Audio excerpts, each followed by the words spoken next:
Hello there, I'm Sarah, your natural endometriosis expert. Welcome to my podcast. This is the place to be for information, advice and tips on managing your endometriosis naturally. I've been managing my own endo now successfully for about 20 years, and I've been running my own therapy business since 2008, helping others to do the same. If you're curious to cut through all the noise and rubbish that's out there and learn the key to managing endometriosis with minimal reliance on drugs and surgery, then this is the only podcast you'll need. Let's get started. Hello there, welcome to this episode of the Only Endometriosis podcast you need. Today we are going to look at routines. Yes, very dull, I know, but they are really, really important. If, like me, you find the idea of a routine incredibly soul-destroying, I don't like being told what to do. I don't like to feel like I have to do things. So for me, the word routine is never going to work. So I prefer the word ritual. Some cynical people may say it's exactly the same thing, but actually for me, it's massively, massively different. A ritual inspires me. It makes me feel like I can weave magic into it. It makes me feel like I'm creating something that's going to serve me, which is the exact opposite of what the word routine does. So my first tip for you when we're talking about routines or rituals is to replace the word, if you don't like it, with something that inspires you. The key to a ritual is it's something, or a routine, it's something that you do on a daily or very regular basis that is going to be the cornerstone of your good health. It's going to be the cornerstone of your well-being. You might have really good rituals, you might have really good routines already, in which case that's fabulous. Let's apply that to another area of your life. So as I'm talking through health and well-being, if there's something else that you are missing in your life, if there's something else you want to attract into your life, then just replace what I'm talking about with your own vision, with your own goal. But today we're going to talk about routines for health and well-being. So a lot of the time when I start working with women, the problem that they're facing is an absolute overwhelm about where to start. Because exactly as we said in the last podcast, change is scary. Even good change is scary and it's overwhelming. If you haven't broken down the steps, it's even more overwhelming. But even as you break down the steps towards change, it can still be all-consuming. When you have rituals, when you have routines that are already embedded into your life, it makes your path to your goal, it makes your path to the change with a little small, very gentle C, a very, very, a more achievable and a way less scary prospect. What we want to do is make sure, like I say, that rituals feel aligned to us. We want to make sure that the rituals that we have, that the routines that we have don't feel like tasks. We don't want to feel like we need sponsoring to do something every morning. It should be something that is natural to us.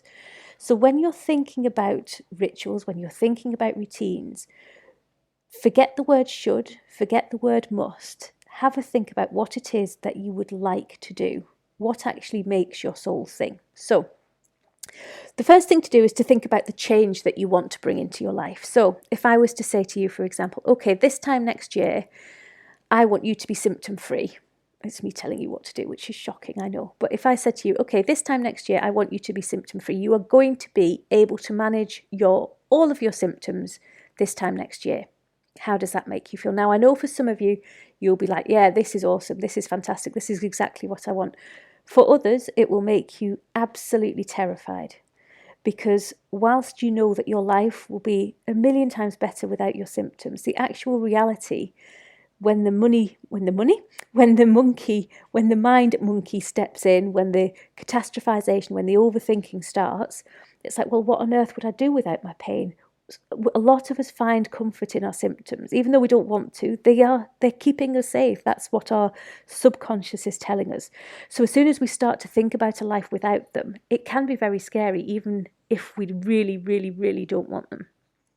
So bring the goal down to something that makes you happy, that makes your soul sing, that you don't get any pang of anxiety when you think about it in the first instance, because what we're trying to achieve will be scary at some point. So even a small change, so even something that says, okay, I just want to, so take my goal, for example, I want to be able to run 5K by Christmas.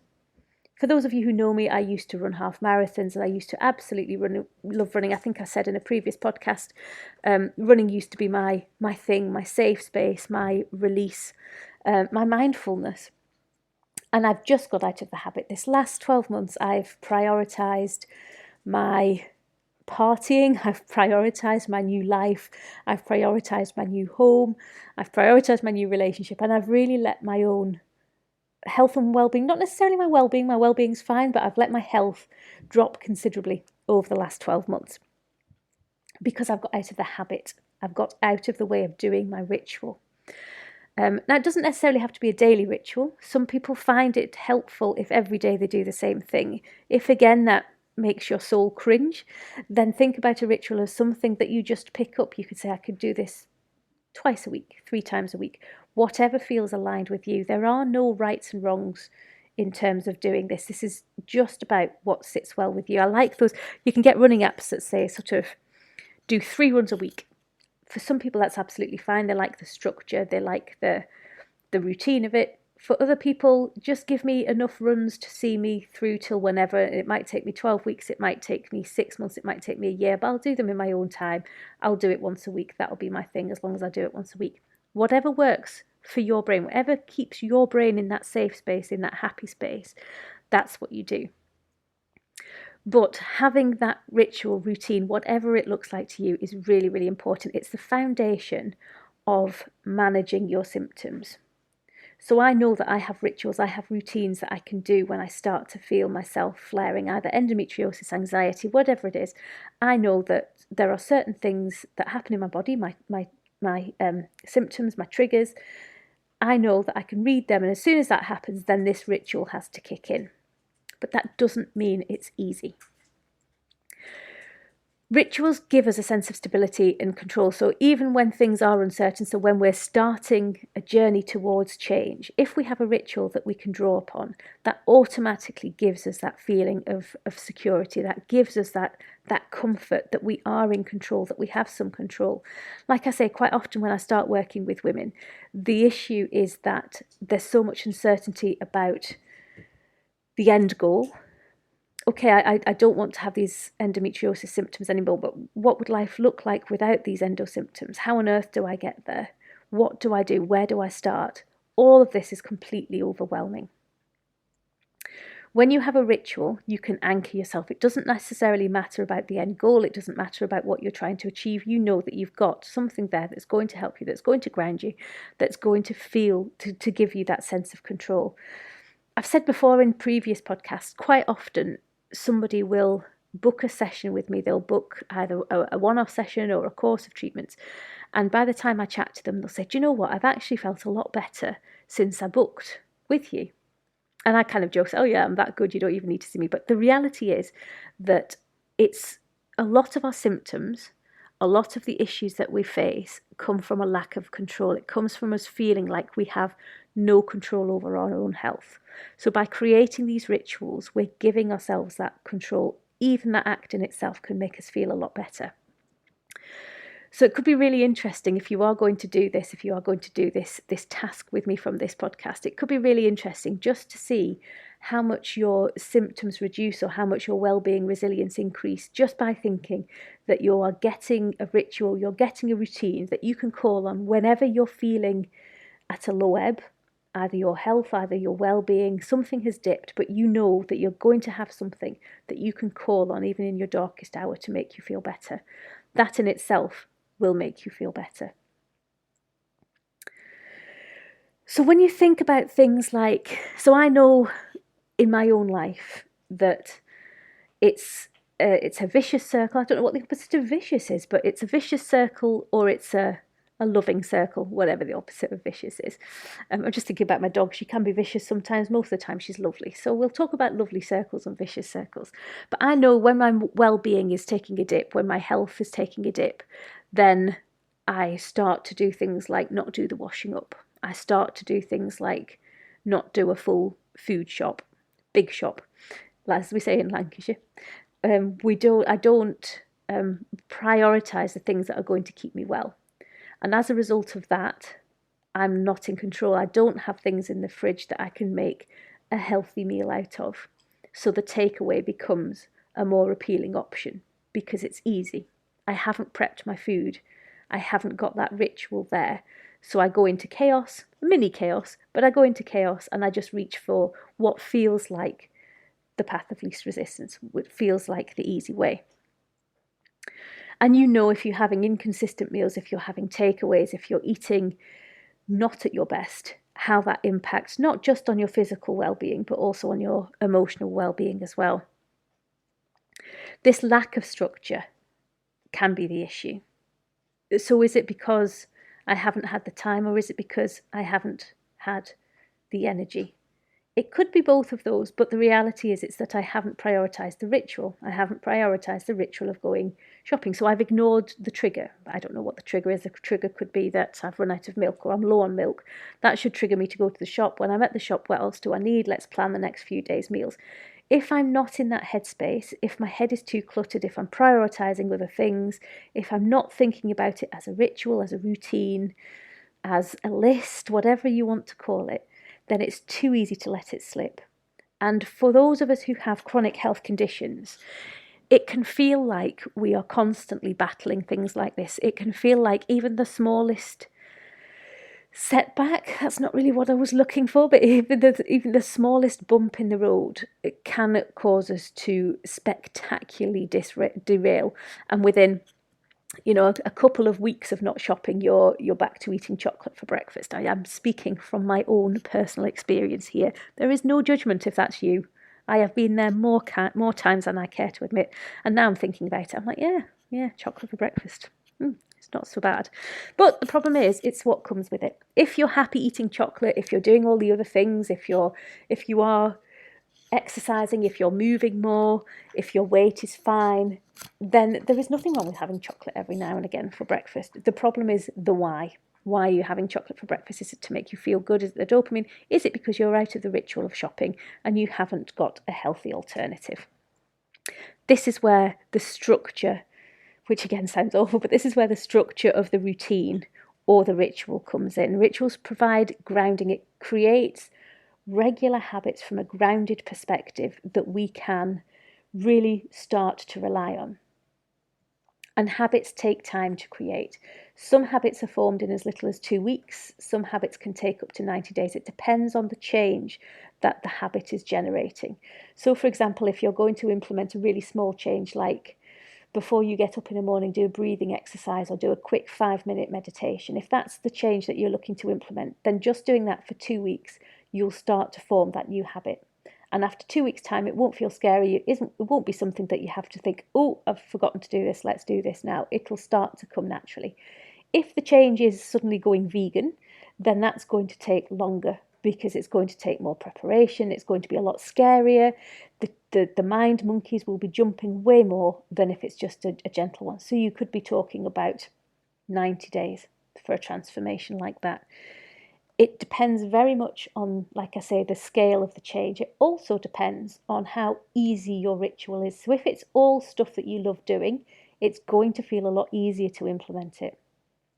If it's stuff that you love doing, but you have another blockage about it, then again, it's going to feel a little bit more difficult, and I'll come to that in a second.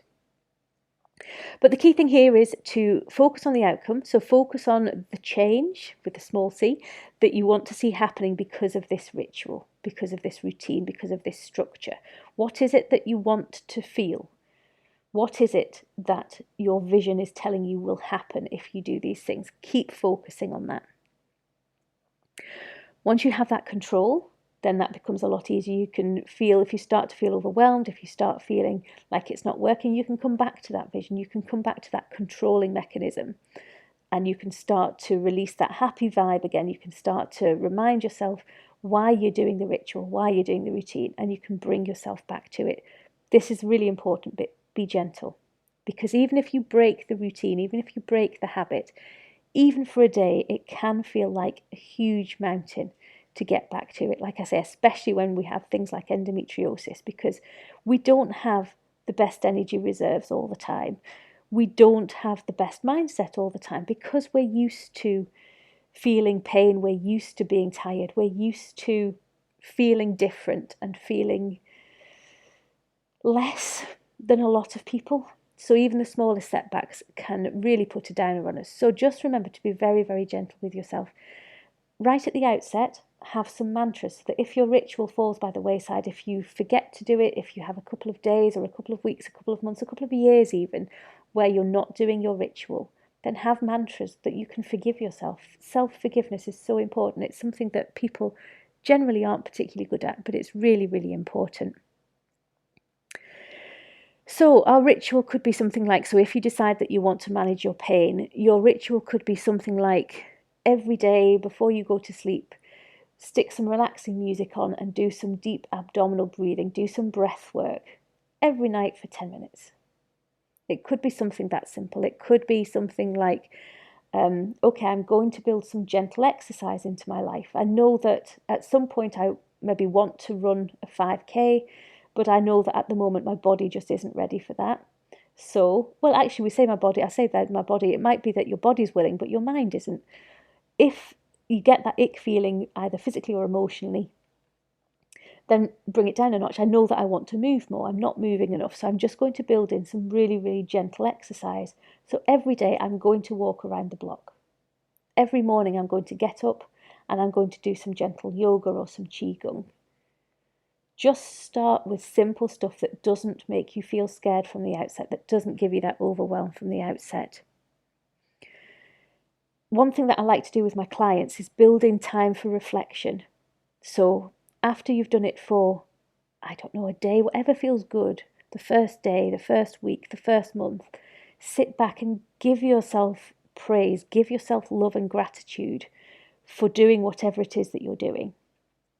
Small changes have the biggest impact, and the more you're recognizing the fact that you're making those changes, the easier it will be to keep going.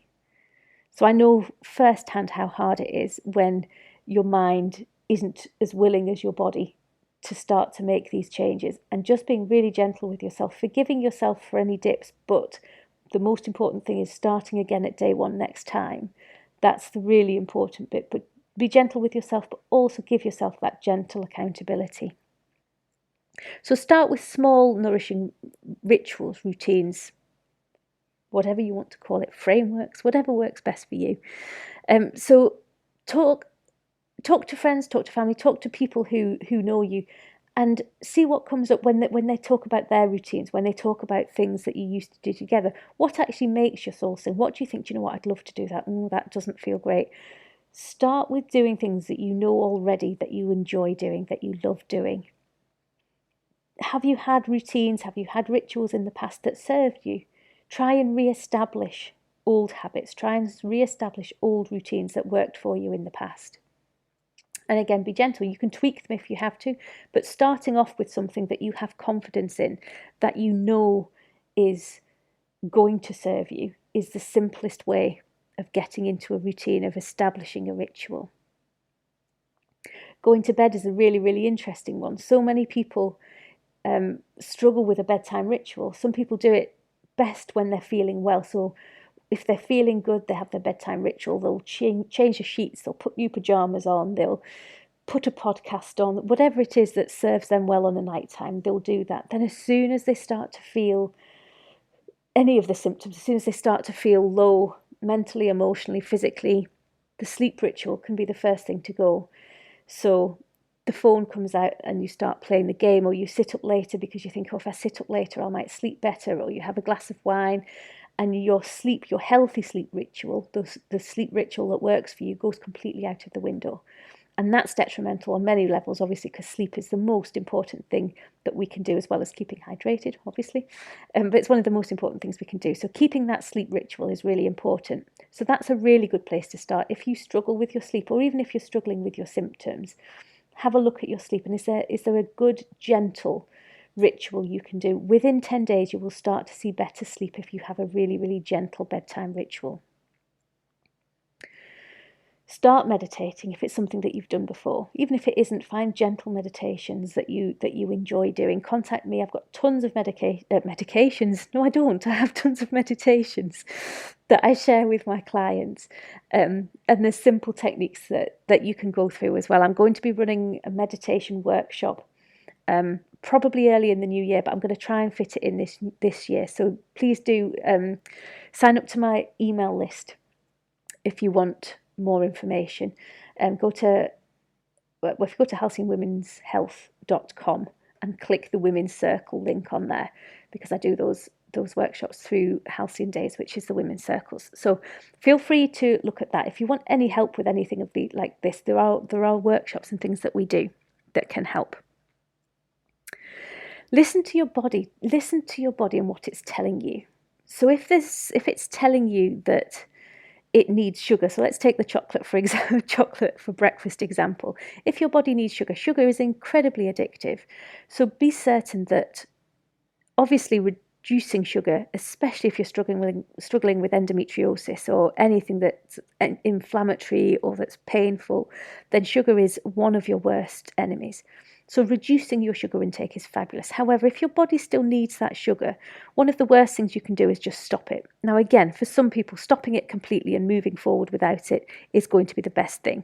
But for most women I've worked with, that doesn't work because you're setting your expectations way too high. So simply saying, okay, I'm going to go from whatever it is, eating a bar a day, what I'm going to do is have a bar a week. And if I scoff all of that bar on a Monday, then that's just tough.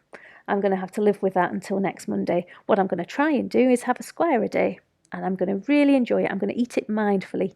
So I'm going to, instead of just sitting and scoffing it, I'm going to eat it mindfully. I'm going to sit and I'm going to sniff it. I'm going to enjoy the texture. I'm going to let it melt in my mouth.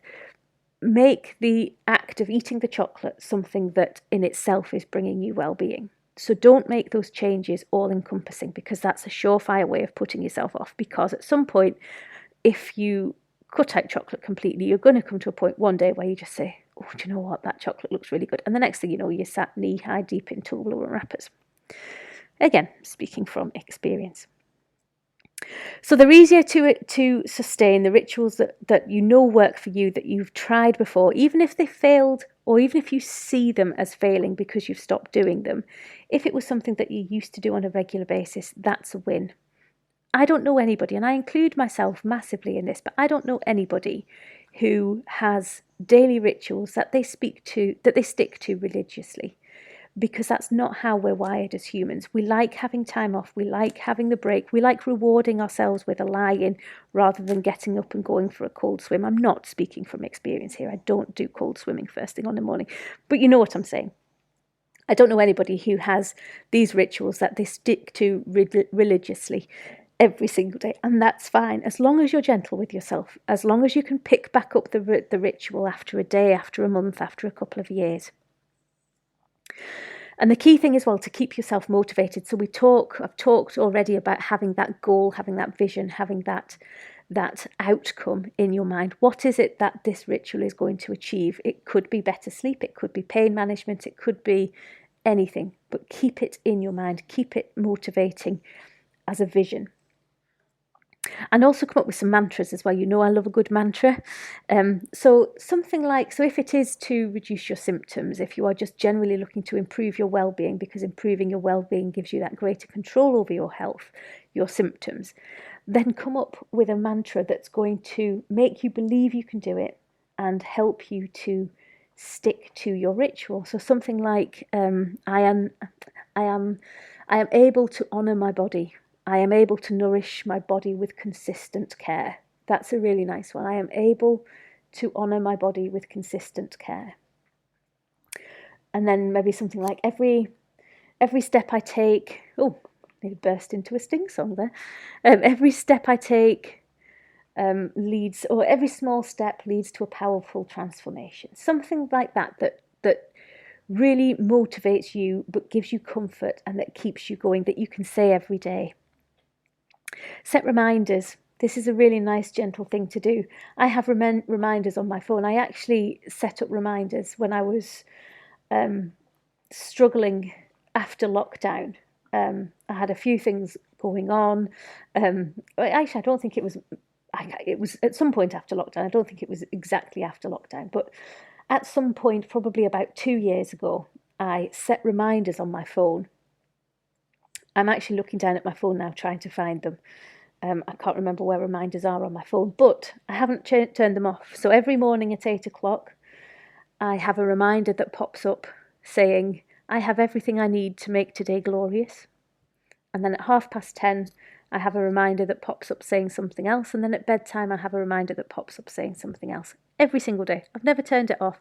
Sometimes I don't even notice they're there and I have to clear 15 reminders off my phone. But it's a really nice way of reminding yourself to do it. So it could either be your mantra that pops up as a reminder, or it could be a gentle reminder to go out for a walk.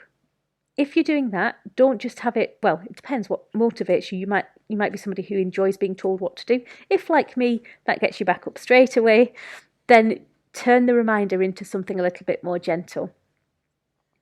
Set yourself say, right, I'm going for a walk at, 8 o'clock this morning.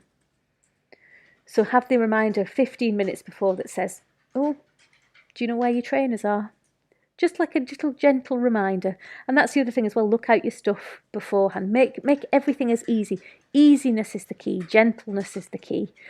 Get those reminders so that it makes it easy and gentle. And like I say, make sure that you're gentle with yourself. So if for some reason you can't do the ritual on a certain day, then that's fine. You can adapt it. You can do, instead of a 30-minute meditation, you can do a 5-minute meditation. Instead of a half-hour run, you can do 10 star jumps. Adapt it for what's going to fit into your routine for that day. If you can, try not to ignore it completely, because again, if you ignore a day, it's harder to start the next day. It's not impossible.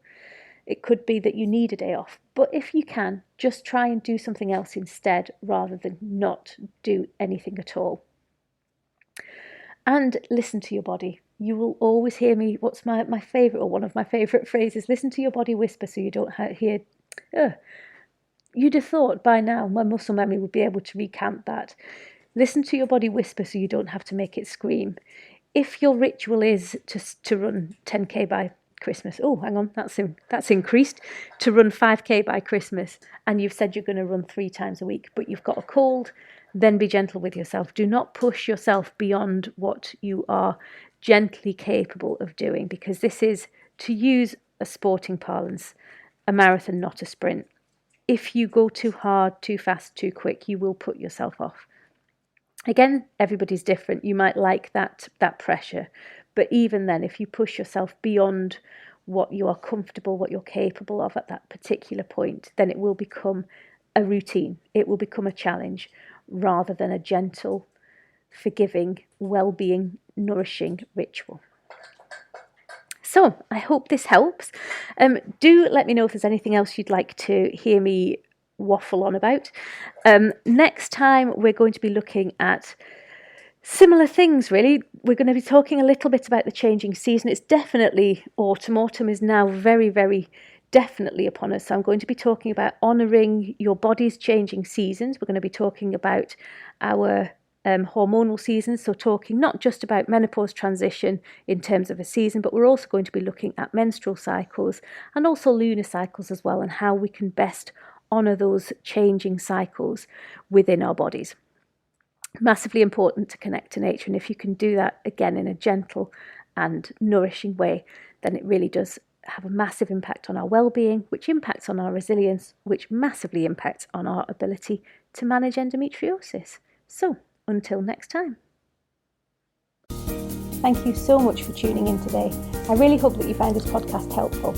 If you did, please hit follow so you can listen to more, and please also share it with anyone else who you think will benefit. And don't forget, if you're looking for women's health treatments, workshops or support within your workplace, you can find all of my services, including our monthly virtual clinic, over at www.halcyonwomenshealth.com.